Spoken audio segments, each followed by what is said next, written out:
body count doesn't really matter. I feel like body count is a social construct, and I feel like body count's a social construct? Yes. It shouldn't have a huge say on what kind of person you are. And I think if you're with someone, it's natural to be curious maybe about how many people they've been with in the past, but if you have a problem with the amount of people they've been with, then I don't know about that. I think that's more problematic. This is my house. I sold my pussy for this fucking house. I did everything.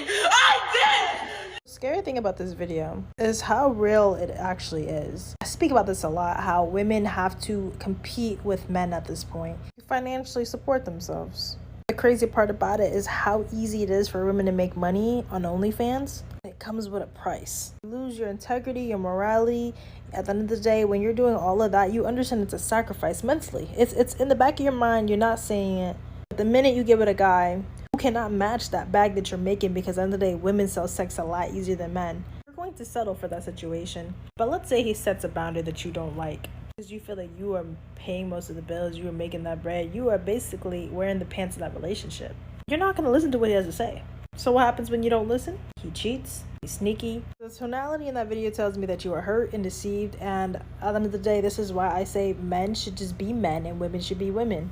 Women should not be competing with men. Men should learn women and women should learn men. Women are taught now to pick careers before relationships, pick careers before men. So then that way, if you spend your whole lifetime trying to build a career, Aaron, you're lucky. Most women are going to put their career before their man. Women are taught to put yourself first.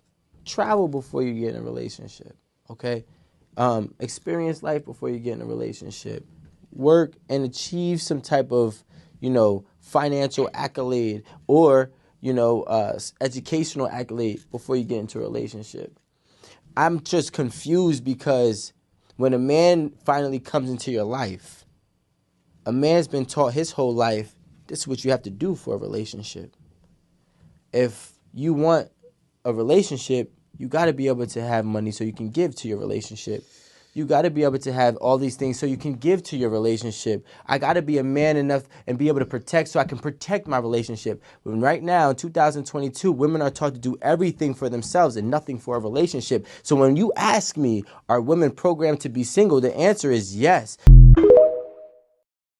Why should your right to freedom of speech trump a trans person's right not to be offended? Because in order to be able to think, you have to risk being offensive. I mean, look at the conversation we're having right now. You're certainly willing to risk offending me in the pursuit of truth. Why should you have the right to do that? It's been rather uncomfortable. Well, I'm very glad I put you on the spot. Well, you get my point. It's like you're doing what you should do, which is digging a bit to see what the hell's going on. And that is what you should do. But you're exercising your freedom of speech to certainly risk offending me. And that's fine. I think more power to you as far as I'm concerned. Except you haven't sat there and... I'm just trying to work that out. I mean... Ha, gotcha. You have got me. Male gametes. That's what makes me male. No. Your sperm don't make you male. Then what does? It's a constellation. In reality, in truth, okay? Whose truth are we talking about? The same truth that says we're sitting in this room right now, you and I. No, you're not listening. If I see a chicken laying eggs and I say that's a female chicken laying eggs, did I assign female or am I just observing a physical reality that's happening in the world? Does a chicken have gender identity? Does a chicken cry? Well, Does a chicken commit suicide? Let's frame it. Because you're trying to... Chicken has sex like any biological organism. A chicken has an assigned gender, but a chicken doesn't have a gender identity. So we assign female to chickens when they lay eggs? We assume they're female if they lay eggs. I have a thing for single girls. I don't have a thing for short guys though. I'm sorry. Hey. I'm too tall. You too tall? Yeah. Take up those chanclas. They're not gonna do a difference. Well, ma'am, look, let me tell you this. I'll accept you for the way you are, because I know. Deep down inside is what matters. Look, because you care about height, but if you take off that makeup, guys will look at you different. No, I'm so cute regardless. Are you still cute? Yeah. So why you have it on then? You're right. You're goddamn right. Why do girls friend zone guys? Because men suck. All of us. All men suck. Why do we suck though? Because all you guys want is. What's wrong with that? What is the whole feminism movement? It's so fake. Come on. Feminism it's the biggest joke in the entire world. First off, nothing that feminism aspires to today, modern feminism, makes women happy. I don't even understand it anymore. It's like, if you don't like my body for being 3,000 pounds, it's because of the patriarchy. No, it's because nobody likes that. That's disgusting. It's unhealthy, and nobody should want to date that. Like, women, I don't want to look at it. Men don't want to look at it, and I'm straight. Like, so it's a cop-out. It means I don't want to get healthy, but instead of me going to the gym, I'm going to say that the men in the patriarchy created this idea that people should be healthy and take care of themselves. It drives me insane. I absolutely cannot stand it. What about women that always say, like, women don't get paid as much as men?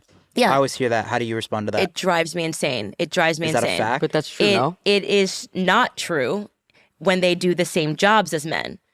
I'm sorry you want to work at Vogue and pick out pretty bags for a photo shoot, but you don't get paid as much as an engineer.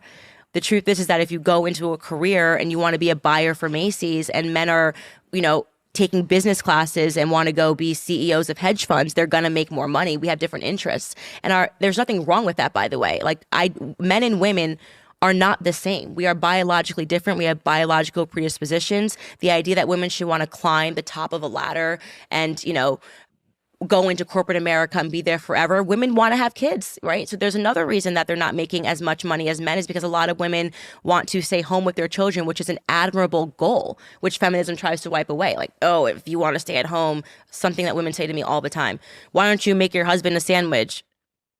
Okay. Is he hungry? Does he want a sandwich? Like, did he say something? I make my husband food. The last 4 nights, I made my husband dinner. Like, I don't understand this weird like, they're trying to shame women for taking care of their families. Like, that is another element of feminism that I cannot stand. It's an attack on family and these things that work. It works. But men are biologically unable to have children. So the aspiration to climb a ladder forever, to wake up every single day and not have to worry about being pregnant for 9 months, I mean, that makes sense. We're different creatures, Asks, I mean to laugh, this is so bad. Man's dying wife asks if she can have sex with her ex just one last time. Any spouse would want to provide the love and care for their partner within their dying months and days. But one man has shared how his dying wife has expressed a specific wish to sleep with an ex. Posting to the relationship advice subreddit, the husband gave insight into his wife's condition and how the conversation of her controversial dying wish went down, as he has no one I can tell. To begin with, he explained how he was destroyed, that his wife of 10 years had a terminal disease and expected to live at least 9 months. I don't remember life without her, and I don't know what I'm going to do when she's gone. I have been doing my best to make the last days of her life good and grant whatever wish I can, he said. On her deteriorating condition, he added, the doctor said that she was likely to need a wheelchair in 4 or 5 months, and by month 8, she'll be bedridden for the last few weeks. That's if she doesn't decline faster. After he provided the context, the husband got to the quirks of the problem. He said, recently, she sat me down and told me that one of the last things she wanted to do was have sex with a previous partner of hers. I, of course, was shocked. And when I asked why the F she wants that, her response was pretty brutal, as she revealed. She basically thinks that her most physically compatible sexual lover was him. She gave him a whole monologue about how sex sometimes is just physical and how emotionally fulfilling sex is with me, but it was bullshit to get to the point. So now I'm left with, deny my dying wife a wish for my own ego, or let her go fuck another man that she feels was better. Honestly, I'm so pissed off and betrayed that she asked this of me. I feel like I'm put in a position where I have to say yes because she's dying. I don't know what to say, but I don't know if that's right. I'm so hurt by that sex with an ex was apparently so good that she needed to do it once before she dies. I hate everything about this. I'm not sure what to do, he concluded. After explaining the situation, the husband's post was met with a lot of responses. Some took the story to Twitter, where people began to share their thoughts and where people were divided. There's no division. He should have divorced her on her deathbed. Just left her there. Exactly. Agreed. How long she got to live? Like 9 months. Fuck You off. spending 9 months alone. To myself as a slut. You know, I went through a divorce and then I started dating after that. And it's like, well, if going out on a date with a guy makes me a slut, then that's just what I'm gonna be. I don't think going out on a date make you a slut, but having sex with different men makes you a slut. Well, what does it make you if you have sex with different women? A slut maker.